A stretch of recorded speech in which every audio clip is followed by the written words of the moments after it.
As a little boy, I went to Camp Gan Yisrael for many, many years. Yes, interestingly enough, I went to Camp Hamuna from the year 1966 until 1971. It was a beautiful experience, and I remember it very fondly. Later on, as my children were growing up, my two boys, they went to Camp Gan Yisrael, so we were always very impressed with the Lubavitch organization.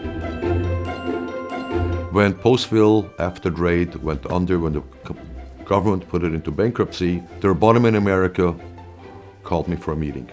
And they said, they cannot permit one glatt kosher house to control the entire market. I fought until the government gave in under a lot of conditions, which I could lose that if they suspected anything whatsoever. It was a costly affair, but the REBBONIM asked me, I complied with their requests.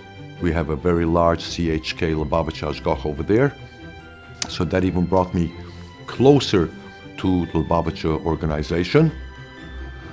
And through Rabbi Segal, who's the head of the CHK, which gives us the Hashgacha for our Shor HaBor label, which is our Lubavitch label. And in the meeting, Rabbi Rosenfeld asked if we would be so kind as to donate a camp to the Oholei Torah part of the Chabad Lubavitch organization, which is the biggest Torah part in the Lubavitch organization. I was very impressed in our first meeting, and we decided to donate the Oholei Torah camp in Kingston. Children cannot sit and learn 12 months a year, all day long. They need a break.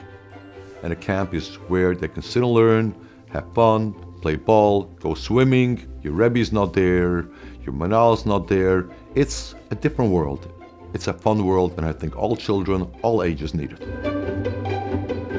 Well, I come from a family of two children. It was myself and my brother, and my parents were Holocaust survivors. My mother worked and my father worked. And I remember coming to Montreal when I met my husband. I got married, and I felt very lucky that he was making a parnasa so that I could stay home and raise the children. That was very important. Every child needs their time, and every child needs their attention.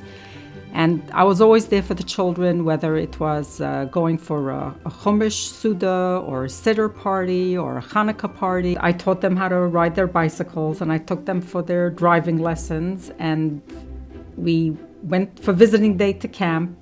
For me to teach my children was really just being good and kind to a next human being and treating them the way you would like to be treated. We just have to teach them how to go out there and what to beware of and how to behave as Bnei Yisrael and Bnos Yisrael. It's Chabad Lubavitch and their shluchas that really has spread Yiddishkeit all over the world. Nothing beats the shlichus of Lubavitch in the whole world. They find Yiddishkeit, they create Yiddishkeit. You're looking for some kosher food, where are you going to find it? You look for Chabad.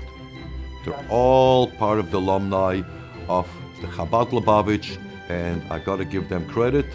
The Rebbe had something very special. He had connections upstairs, and he got the messages of how to spread Yiddishkeit worldwide.